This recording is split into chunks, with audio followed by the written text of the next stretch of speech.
Hi, everybody. I'm Tracy Swedlow, and this is Televisionation. And this is an interesting session we're about to have with two speakers, two experts in storytelling on all kinds of different media, especially large-scale immersion projects, and as well as Broadway musicals. And they've done corporate work. And so I'm really excited to hear what they think the future of storytelling is all about on whatever screen, whatever environment it happens to be in. Welcome to the show, Tony Castrigno. Well done. And Mark Rubinsky from MTTM Theatrics. Hello there. Hi. Thanks for being here. We're excited to be with you. Okay, great. Well, I have all kinds of things that I would love to find out. And our audience is definitely not only interested in, of course, connected TV, smart TV on all platforms, but there is a segment interested in how video and storytelling might appear on walls, might appear as an experience, might be something that they participate in. They know that, for example, the Sphere is very popular, and other things like the ABBA experience in London has become extremely popular with avatars, and I did interview the producer and director of that and many other things that are going on around the country. And you are at the forefront of that in Manhattan, but you have such a background. If you want to tell me a little bit about your backgrounds in large-scale corporate work, and then we'll move into what you're doing today. Please. Sure. We both started in theater. Mm-hmm. And moved into large-scale corporate work. And that work brought all the storytelling skills and from each of us something slightly different background. My background is in scenic and lighting design. So I'm about creating the space, the environment, the mood, the feeling that transports people from whatever space they stepped out of into the space they stepped into, which is the experience we create. And Mark's background comes from the stage management side of that. And so in the corporate world, it was more producing and management of people, bringing teams together in order to tell stories and helping those teams find what the real information they needed to communicate was, around which stories would be made and created. Well, I mean, when you were a kid, what inspired you to go into theater as opposed to television or film? And then also what has moved you back out of corporate work? Or you're not out of it, you're still doing it. But I do a little bit of it, yeah. What's the big circle? How did you go from starting that way? Did you do puppet shows? I did not do puppet shows, but I was a painter, an artist, and somebody asked me to get involved in my school play, and I did a little acting and helped create this little play. And we're talking 5th grade here, right? So this is going way back. And several years later, after taking acting classes and stuff and painting separate, I had occasion to change schools, and I missed the auditions. Somebody asked me to help backstage. And I said, sure. And I took my painting skills and I started painting scenery. And I discovered that people really loved what I did. They thought it was great. I got a lot more attention as a painter than I got as a performer. And so I said, wow, I can be in theater, have just as much fun, and do it through visual arts, not just performance. And that led to a career as a set and lighting designer. And that one day when Anheuser-Busch, corporate client, asked to have a set design, and I got paid more for that than I earned in a year in theater, the handwriting was kind of on the wall, and I started exploring that world. Interesting. How about you, Mark? Well, I started in summer stock theater when I was about 12 years old, and I was literally sorting bolts and things like that at that point. But soon realized that I loved the community, the people, all the different interesting people that I would meet along the way. The thing about this world, both in the corporate world and in events and in the theater, it's such a diverse group of people who have so many different interests And as I got older, what I realized, the cool thing about the theater was I could create anything. I could be anywhere. I could create a world on Mars, under the sea, wherever it was. It didn't matter. It was whatever world I wanted to create. And I knew that it would take years of college to become an engineer or an architect and create buildings. But in the theater, I could create anything without having to go through all of those professional career paths. And so that's really what sent me down the road. When I was a kid, after I learned the word proscenium, because I was studying in theater, I realized that I used to call my TV my proscenium theater, my personal proscenium theater, which, if you don't know what the word proscenium means, it's the rectangle frame in front of the stage. Okay, so, but you guys are more involved in immersion, and I would love to hear a little bit about some of the work that you're doing now, where you're exploring breaking the fourth wall, perhaps, or what's happening. Because, I mean, I guess I want to understand, and I think audiences would be interested in, are you telling the same story in different worlds in different ways? As, how is immersion, basically still the same story that you might see on TV, but just well, it's a great question. It's a really good question, Tracy, and it is very different because it's an additional dimension, right?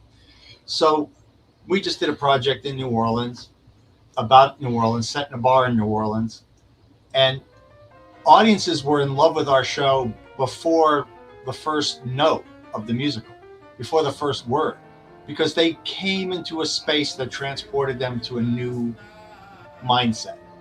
They left the world outside. They forgot the outside world. I think you define immersion often as a place that you go to that makes you forget where you came from, right?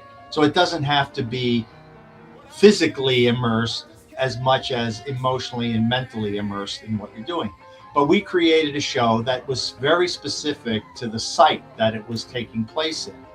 And we've just been discussing ways to transport that show to other spaces, including the need to rewrite it for an audience that didn't start in the French Quarter of New Orleans and enter a bar in New Orleans to hear a show about New Orleans. So now we have to create a world where somebody steps off the street in Chicago or Boston or New York, or possibly Dubai, Tokyo, Berlin, and comes into this world and gets immersed in it somehow through scent, sound, experience with the human beings that they connect with in the first place, before we even begin telling the story. So we want to open the chapter book and get everybody ready to read, so to speak, before they start finding the first words. So obviously you're finding success. The audiences want that. On the corporate side, or in your previous experience, are the corporations hungering more for these kinds of experiences? Because, I mean, they all want to do connected TV advertising and things like that, or expanded advertising, in a connected TV environment with multiple clips and experiences. But do you think that people are missing out on this immersion experience? I mean, what's more powerful? Well, I have to say, I think that any live event, whether it be a meeting, even a community meeting, or certainly a theatrical event, is immersive from the point of view that you are with a community of people seeing something that is truly unique every single time. A theater piece, no matter where you are, every night is slightly different. It's an audience that is, it's a group of people presenting to an audience that is different than it was the night before. And certainly all the lines are the same and all the intentions are the same. But any good actor will tell you that they live in the moment to moment, and every moment is slightly different based on everything that's around them. I used to always joke, my corporate clients would come to me after a show, after a meeting that they do every year, and they would say, "That was the best meeting we've ever done. I don't know how we're going to be able to do such a good meeting next time. How is it possible?" Well, the answer is easy. The world will have changed. The subjects will be different. It happens on a nightly basis, on a monthly basis, on a yearly basis. And so, truly, any live experience is an immersive experience and an important experience. And that's the difference between that and sitting in front of a television or even in a movie theater. So, with that same amplifying that perspective is like we set a space. Now, I think your question asked, what are corporate clients trying to do, and getting people immersed in their brand or their employees immersed in the world of the industry that they're in is a big deal. I mean, one of the first events I did that was immersive was for Mercedes-Benz. We built a dealership inside a ballroom in a hotel, but it was obviously, we built it bigger so that they could take 10 employees through the immersive experience of buying a car in real time with actors, with staging, cars on display, video screens showing product content. We even did a wall of windows with video in them, so that when they looked out the window, they were looking out on the traffic of a street walking by. And the whole idea was to bring somebody into a world so completely that they could stand in the customer's shoes and understand what it meant to go through a dealership and buy a car from Mercedes. What was that experience like? And fine-tune their appreciation for what the customer was going to need when they came to the dealership. And we repeated this for them several times. In a similar, I don't know if that's the kind of example you're looking for. I've got another half dozen if you want, though. Well, what's another one? I'm going to also go for Mercedes-Benz while we're on the topic for them, although we did the same thing for Xerox. Borrowing, as we often do from Disneyland, we built a 360-degree video theater with screens 22 feet tall. Wow.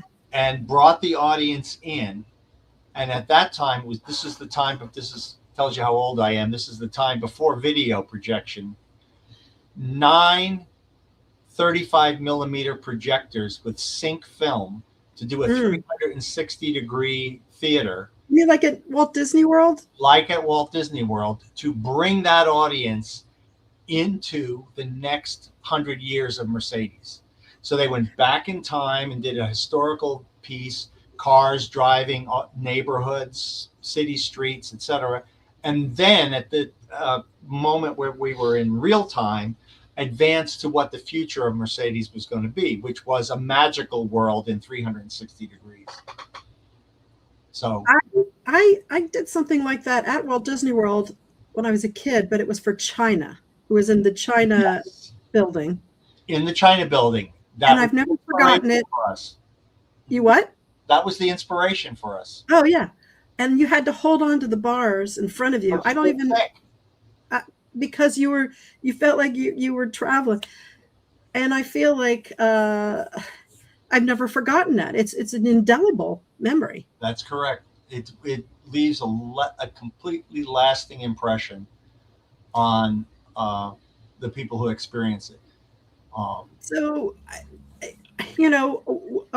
are corporations doing more of that? Is it too expensive? Is the future of Broadway musicals about standing in front of a 360-degree film screen with some live actors as well? I mean, like, where are we going with this? Who can we pay for it? I mean, everybody's interpretation is so different. I mean, we're a culture now that used to watch we used to watch 3 television channels and everybody had the same, quote, experience. Now people are experiencing things in unique ways that we don't get to share as a mass culture, right? Everybody kind of knows what Disneyland is, or believes they know what Disneyland is, but some of these other experiences and technologies are so site specific or so small that audiences are experiencing them in a unique way, in a very intimate way, sometimes for the first time. Um, I think corporations are trying to find new ways for audiences to become embedded or have a product or brand embedded in their life. So the more they experience it in their as close to their real world as possible, the more the brand becomes part of the fabric of their existence, right? So it's not a look, I see, I want. It's like, oh, I feel, I touch, I need, right? So now we're in a world where everything that I've engaged with is something I want to take home with me and have become part of my life.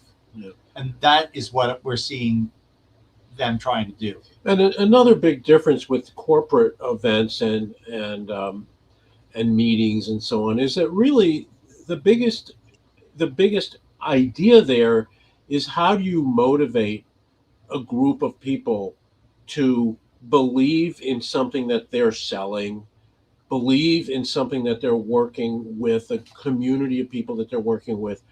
It's really about motivation. While the theater entertainment it's a very different kind of thing, but it's also in the same direction. It's like, how do you get a bunch of people in a room to feel something, and what do you do with that feeling? And in the theater, it's to make somebody think about new things, have a good time, have a laugh, have a cry, have an emotional reaction. In the corporate world, you want to use those emotional reactions in order to motivate and to get people to think, I work for the best company in the world, or this drug that we're selling is going to be so great for so many consumers. And they usually are. This isn't just making people think of something. It's not propaganda. It's real, but it's a very different motivation between the two. Yeah. In your conversations with corporations, or when you're thinking about doing like the Rue and the Bayou, Bayou, yeah. Rue Bayou, or any of the projects that you're working on, are you starting to think about, hey, I should approach this corporation. We should create an environment where it's immersive for them, where it could be supportive. They could then bring a campaign, perhaps, to a connected TV experience. In other words, it's not just multi-platform television campaign. It's also, there's a live component, there's an immersive, there's a in-person component. Is that part of your thinking right now, or is anyone asking? Yeah, I mean, with last night at the Rue Bayou, we actively solicited a local New Orleans brands to be involved with the show. From everything from the liquor we served to the chips we served to the people that were on stage, and everything about it was as inclusive of local products and brands that wanted to amplify their brand using our experience. It was actually modeled several years ago. There was a show in Miami for Havana Club Rum that was it was sponsored by the Bacardi family. It was called Amparo, and it was all about the history and creation of rum. And it ran for 9 months, I think. And really, yes, and it was all about the heritage and tradition of rum making, not the white clear liquid you get in the bottles and pour with your rum and Coke or pour in a punch, but the way we came to appreciate mezcal, difference from tequila, right? It became the elevated form of the spirit. The difference between single malt Scotch and blended whiskeys. It was that kind of level of experience. It was tremendously successful for them. And yes, so the short answer is yes, there's more of that. And I think integrating media into that is becoming more and more interesting because it expands. It's experiential. I'm sorry, Tracy, I had one more thought. Experiential is almost necessarily small because to experience an environment in a massive space is very, very difficult. So a great way to expand it is to use media. to bring people into the room from distant locations, whether it's on this device, the device that we're talking to you on sitting on your television and clicking to experience. During COVID, especially, we did a lot of click to experience, but they mailed products to our home. And we opened the box, right? You opened the box and you pulled out the drink and the glass and the chocolates, Right. and the biscuits and the cheese, and you sat back and you had an experience with thousands of other people through the screen. So that was another way to bring it out of the screen into the room. So I think the possibilities are endless.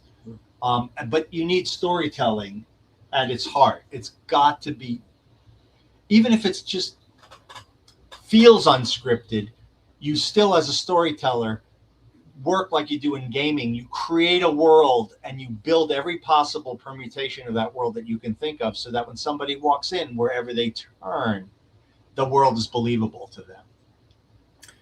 Well, there was an experiment many years ago where they did a Pikachu or whatever it was, immersive AR here in San Francisco, and you had to chase the character, and that was hugely popular.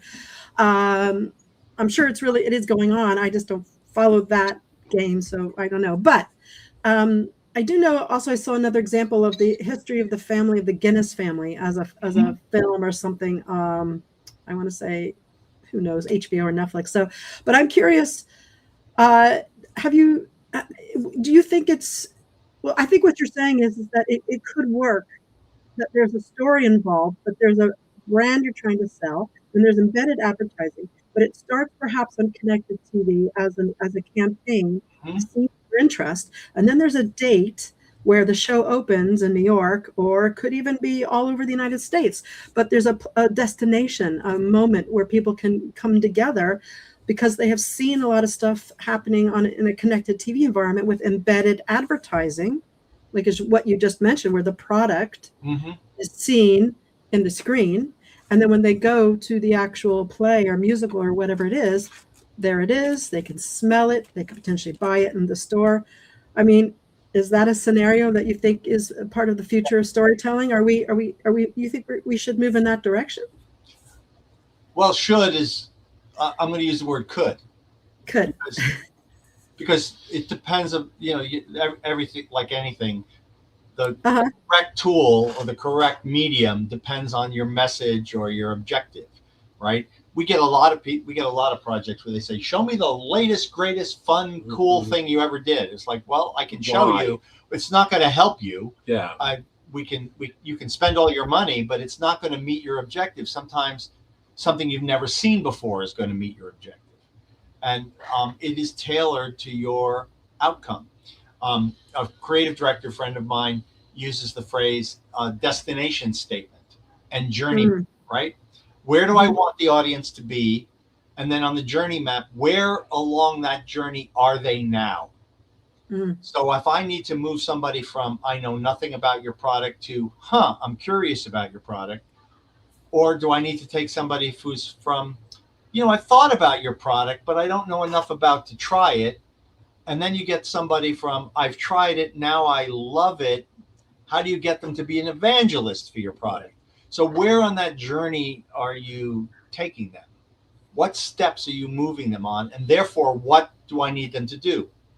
So in your suggestion, connected TV is the first thing to pique curiosity. Taking them home and making them evangelists is putting them in the room with the product. And now in our current era, getting them to post and expand again and amplify again from that moment. So it's broad reach, intimacy, and then expanded, personalized expansion, meaning my personal endorsement of your product as an evangelist. I absolutely think there's a business in that, but that's another story. There's a big business in that. They're a big business. Okay, but on to Broadway for a moment. You guys are doing all kinds of interesting work. I want to hear what you're working on now, but I'm also curious if new technologies are playing a part in that, any kind of media technology. So if you were going to build a new musical, or if you are working with one, are you working with anything like AI or spatial audio, mixed reality? Is this something that should and or becoming part of the Broadway stage, or is this just beyond the ability to pay for it? Because we all know how expensive Broadway is right now. But Broadway is expensive. Yeah. If you're going to be specific to live theater behind around the proscenium, of the you mentioned, I think spatial audio and video immersion are the two most likely tools and techniques for that. I think that AI,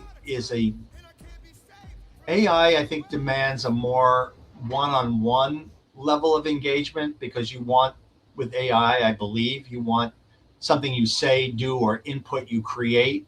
You want to see a response that's unique and personalized to you. Whereas the technologies like video immersion, spatial audio, reprojection of live entertainment in the space. We just did Mexodus. We were co-producers on that. Live video feedback into the room, looping audio. They did use some artificial intelligence tools to program the show, but it is performed live by two human beings. And they create a full symphonic sound to the soundtrack by live looping instruments. But it's controlled by, heavily managed by technology in order to make it work, and folded back onto the screen live, projected behind them. And what's interesting is it doesn't look high tech. It's not. It looks like it's right. It looks like a very normal kind of show using technology to help tell the story and create the oral landscape. And again, it's like, especially in the theater, you can't just have effects for the sake of effects. There has to be a reason to have those effects. An audience they might be wowed by flying people or flying cars or whatever it might like be. Lost Boys. But that's a moment.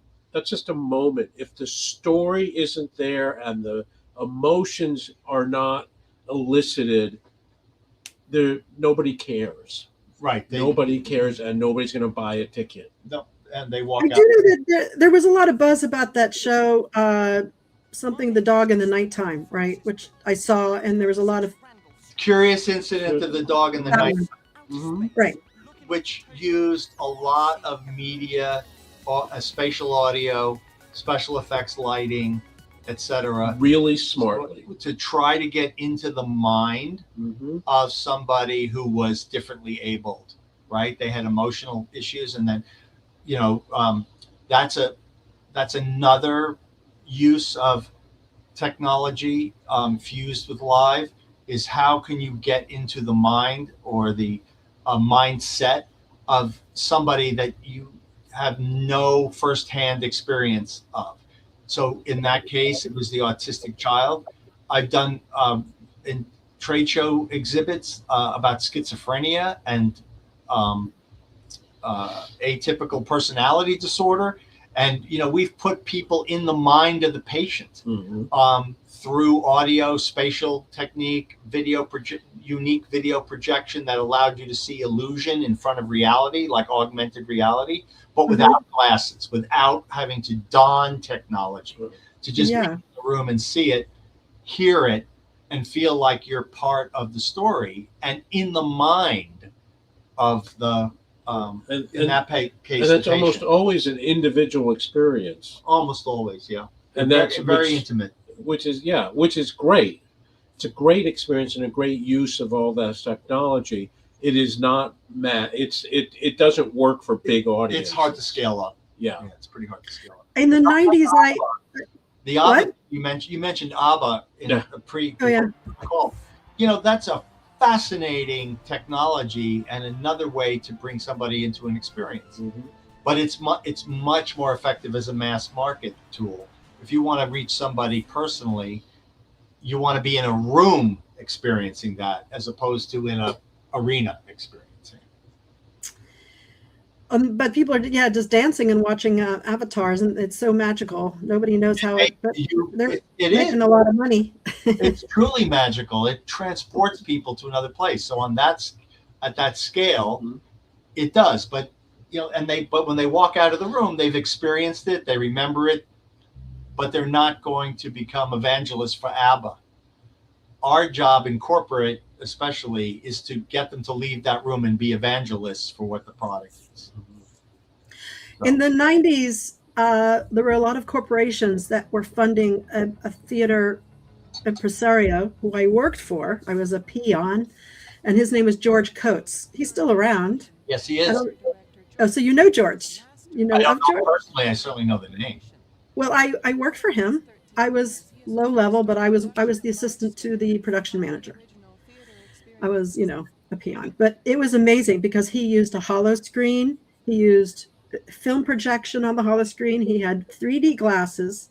He had a raked stage. He had image mapping on the ceiling of the cathedral here, or whatever, in this church. And so he was able to change the environment, insert dreams, change the location, whatever it was. And it was all funded by Silicon Graphics, Apple, IBM. And, they all got their corporate visibility in there, whether it was in the program or I don't know if it was projected. And then he would take this thing and move it around in different shows, sponsored by these corporations to like Tokyo and to Europe and so on and so forth. But I don't know why it hasn't lasted, but I still feel like that was, as usual, way ahead of the curve, and that we're seeing an interest in that same work. It was very exciting to be part of that at the time. You asked, you said it really hasn't lasted. I think one of the challenges that this kind of production faces is that there's not an easy determination of the classic ROI for what you've done. It's much more marketing than it is sales, right? We're now getting closer because you can click to buy within the experience, and you could track that kind of response rate. But the amount of investment in these kinds of programs is pretty significant on a per person touched basis. So if you're going to get high touch, you need to get some kind of high outcome from it. And usually that takes time to materialize. One person is not going to buy enough of your product to make it worthwhile. They need to become, that's why we invite influencers, and why we invite, years ago, you'd invite press to the events, because you need them to amplify your story, to become, I used the word evangelists earlier. You need them to become the storyteller for you. My wife is one of the many things she does is a jury consultant. And she's always saying the story, listen, the lawyer just has to find the one person on the jury that's going to take your story into deliberations. Because you can't be in the room with them. So you need to find the storyteller. And then you speak to them so they can speak to others. And I think that's one of the biggest things about this kind of immersion activity and its effect on marketing, or its effectiveness in marketing, is very few people with high reach afterwards, because you're just not going to get the ROI out of the room from that audience. It's too small. So where are you guys right now in terms of determining which projects you work on next, or how do you recognize, what you need to work on, or are you just, or do you look for pitches, or do you get paid by corporations? Like, how do you move forward on your projects? How do you make those decisions? Wow, that's a tough question, and I think that the real answer is it's whatever emotional thing grabs us, and we say, that's important. People need to see this. Let's pursue this. How can we get this on the stage? Yeah, and here's a great way to do it. Yeah. Last Night at the Rue Bayou, set in a bar in New Orleans, 2 drinks and a bowl of gumbo with every ticket, audience members commingling with the cast making entrances and exits through the audience, involving the audience at one point, bringing them up on stage. And fabulous music and a great story that lasts and is right. is worthwhile. Yeah, but that was a space, right? That was a unique space. We have another project, Falling in Love with Mr. Delamort, which is a goth pop musical. Before COVID, it was done at the Slipper Room, a burlesque house, 2 drinks and kind of camp and big. We were about to stage it in a townhouse in Manhattan as an immersive experience. COVID hit. We pivoted. We made it a radio show with immersive audio, full audio sound. Silent discos are very popular right now. Right, right. And then after that, we did it at the Fringe Festival in Edinburgh, and brought it back live. So it's been on many platforms already. And in each platform, it had a different experience for the audience. Even our Mexodus is now on Audible as an Audible book. You guys are real multimedia. Yeah, it's great. It's like when you ask what's the next thing, it's like Mark said, it's like what's the message, or what's the story, and what's the best way to tell it, or what's a good way to tell it. There's never one best. Well, I know you're working on Bojangles. I mentioned that. Yes. So Bojangles, set in a nightclub, and it's our goal to at least partially immerse part of the audience in the nightclub. One of the challenges with live theater, to anybody who's listening that wants to, who cares, it's extremely expensive because it's handmade new every night. So you do need to try to get enough audience members in to see it to make it financially viable. So even though we set it in a nightclub, Just in Time, running on Broadway now, has a number of people at tables, but it's got 700 people in seats watching it. And that's the only, you need that reach to be able to, nightly to make the money. Is he telling a story? Do you have other people? Do you show clips? I mean, how, or do you stay away from showing what he actually looked like? It's just an actor. What's the experience? For Bojangles is no clips, projection, which takes us back in time, video that would hint at some of his background. He's one of the things Bojangles is most famous for is dancing with Shirley Temple and Shirley Temple movies. So that was my next question. Are you going to find the next Shirley Temple? What are you doing? Well, this little kid, there is no Shirley Temple in the show, so it might show up in film or projection. But okay. The little kid, she dancing with Bill Robinson, big black man, little white girl, broke racial barriers. And she was one of the first major film stars to integrate performance on film, holding the hand of a black man, which was radical at the time that it took place. And controversial. Extremely controversial at the time it took place. I feel like there should be a big set of stairs there in the middle. There are. Part of the show. Big set of stairs. 2 of them, as a matter of fact. I hope, Mark, that you give it some wide, flat space to look like it's shallower, but anyway, that's a staging issue. I'd hate to have to climb up and down stairs all day in the show. Okay. And so what other musicals are you working on, or plays, or what's taking your fancy? We have a pretty straightforward historical drama. Very early stages that we're working on. And, you talk about media and technology.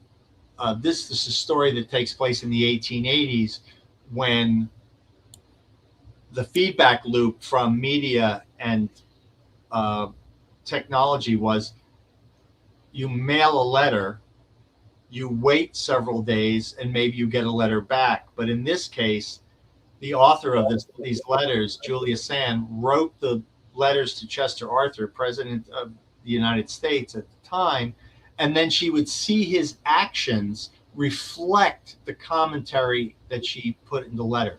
So she's writing letters into the blind, and the only way she's understanding that he's responding to her is by his actions and how her letters influence his policy. And we know this because we could read her letters and see when she wrote them and what happened in the news. And this is all 88, so it's 140 years later that we're discovering, just beginning to understand the connection between her actions and American history. But it was an interactive, early example of interactive engagement. So we're going to have to try to find a way to bring that to life in the show. It's interesting though, because also a project which you didn't mention is you did something on Hamilton many years before Hamilton came out. Okay, that was, you have done your research. Boy, that is a long time ago. We were both still doing mostly focused in the corporate world, and it was early on in the time of when video was able to be cued in such a way that it could instantly start. Because up till then, it would take a moment or two, literally seconds, when you'd say go for a video cue, and it would take a second before it would actually start because of the way it was. Yeah. So a friend of mine, actually the person that got me involved in the theater when I was back in the days when I talked about sorting bolts out, was asked to write a play about Alexander Hamilton before the musical happened. By the way, it was just prior to the 200th anniversary of the duel. And he wrote, and the New York Historical Society asked him to write this play, which he did. And he said, I never expected them to produce it because it had 13 characters in it. And he went there and he said, okay, here's what I wrote. And they said, we love it. We want to do it at the Historical Society. And he went, okay, but there are 14 characters. He called me and asked me if I would come and talk some sense into them, because all they had was, they didn't have any dressing rooms. They had a little tiny stage. There was no way they could do this thing. So I said, well, let's make 2 of the characters live and everybody else will put on film. And we did. And Tony designed the scenery, and we produced this thing, and it ran for, about 6 months during that year of the celebration at the museum, and it was a great success. It was really fun. And basically Hamilton and one woman who played his wife and his sister and so on were live, and everybody else, George Washington and Aaron Burr, Jefferson famously. And Aaron Burr. The duel was one man live and one man on screen. Mm-hmm. It was really fun, and it was groundbreaking in its own way, I would say. Yeah, it definitely used groundbreaking technology, which was Laserdisc that was cueable. Mm-hmm.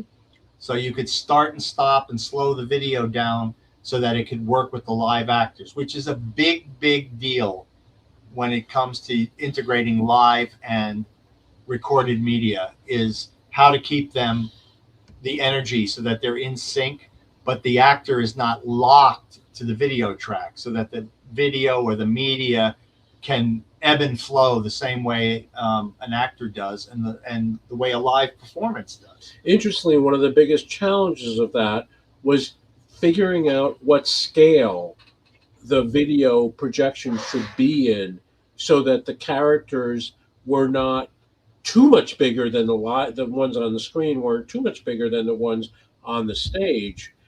And how you shoot that was kind of an interesting, perplexing problem. So we had to do a bunch of visualization to do a match between the projected human and the live human. And then when they shot it, they had to resist super close-ups and zooming in and tracking, because they had to look like they were standing on stage performing live. Many years ago, I flew into Manhattan because there was a play, I can't remember the name of it, but it was being done by these French guys who I think are in Montreal. Do you know those guys? Michel Lemieux? No, I don't. I can't say that I do. That sounds very Cirque du Soleil Well, I don't think they work for Cirque du Soleil, but they did something with a hollow screen, and the hollow screen you can't see it. It's like a screen on a TV, but the mesh is so fine, and so they were able to project images of video that would then interact with the actors live.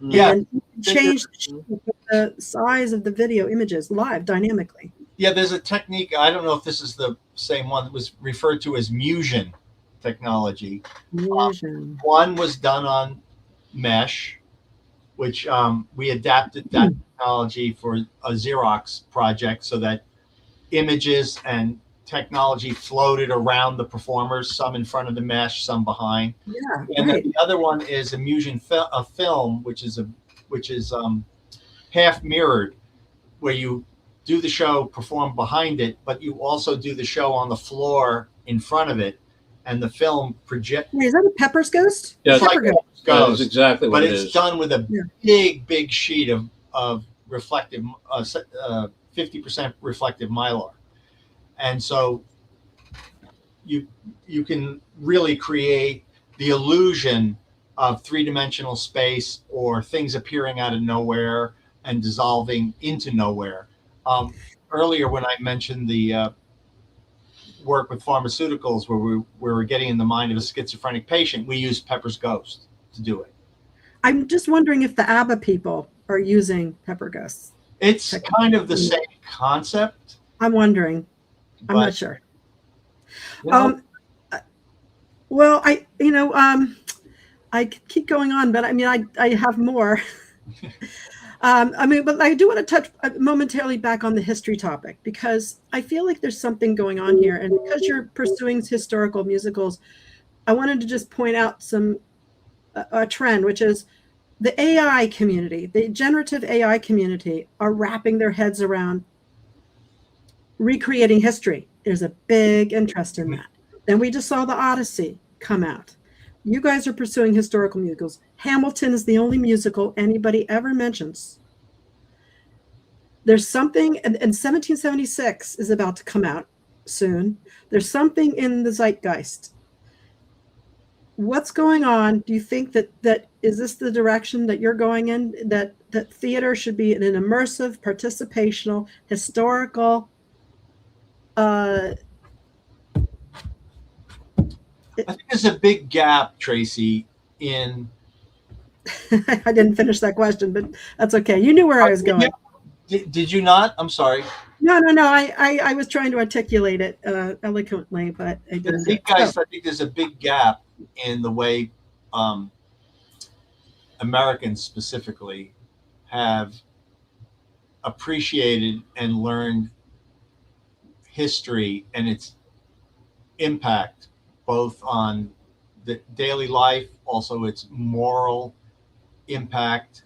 I think there's been a big gap as we've moved away from traditional textbook learning to experiential learning. I think that there's a world where search engines, now AI, but primarily there was decades of search engines where you didn't actually have to know anything, because anything you needed to know you could find out,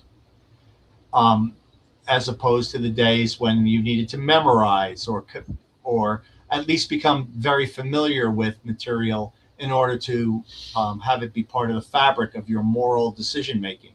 And I think we got away from that, and I think we're seeing people trend back to understanding and appreciating history because of the lessons contained in it that are extremely universal. And I don't think there's that kind of close reading of the past that we've been used to. Everybody's now 30 seconds, 75 seconds. A magazine article is about as long as anybody will commit to reading. And I think that the Odyssey especially has done wonders for an appreciation of the classics. I mean, everything Christopher Nolan has done to examine history in cinema has enlightened people in some new way. I mean, we learned all about the atomic bomb. Who knew all that? Nobody. Right? that was not in our zeitgeist. But now we're in a world that's on the precipice of disorder. You start wondering about, wait a minute, that atomic bomb thing could happen again. That Cuban Missile Crisis could happen again. We thought it was behind us, but we need to understand history to realize that it's back in front of us again. Well, one last question, Mark and Tony. What's giving you hope today when you're out there producing musicals and other work? Is there anything that you're seeing out there? Is there a project coming up that you're excited about that you can hint at, that maybe you can't mention? What gives you hope for this type of storytelling? That is a very, very difficult question. I would say that it gives me hope every time I am in a theater and people leave with a sense of joy, with a sense of accomplishment, with a sense of feeling a little more complete somehow. And when I stand in the back of the room in one of our own shows and I watch the audience just completely transfixed and completely in the story, I feel like there is hope, because we do have an attention span. We can listen to stories and understand who we all are. And, there is a humanity there. There is a goodness. And I think especially theater brings that out in people. Just picking up on the last word there, the nearly last word, theater. In today's New York Times, the print edition, which I still get, there was an article about a revival of Spring Awakening, based on a story written in the 1800s, turned into a musical years ago, and now being remounted. And they had an open call for the young cast, because they're all teenagers and in the show, right? In the story. And 2,100 aspiring actors and actresses turned out to audition for live theater off Broadway, flying in from all over the country. Wow. Coming in by subway to put their 16 bars of hope and heart in front of the creators. And what was so wonderful was the creators were weeping at almost every audition as these kids put their souls on the line, their futures in 16 bars.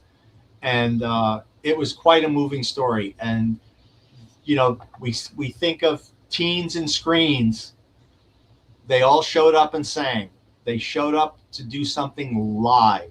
And I think that gave me a lot of hope. Thank you so much, gentlemen. Thank you for pursuing this kind of work. I really appreciate that myself, just as a human being. Thanks for sharing your time and your insights about the industry and your corporate work. And everyone go to MTTMtheatrics.com. Correct? That's correct. That's it.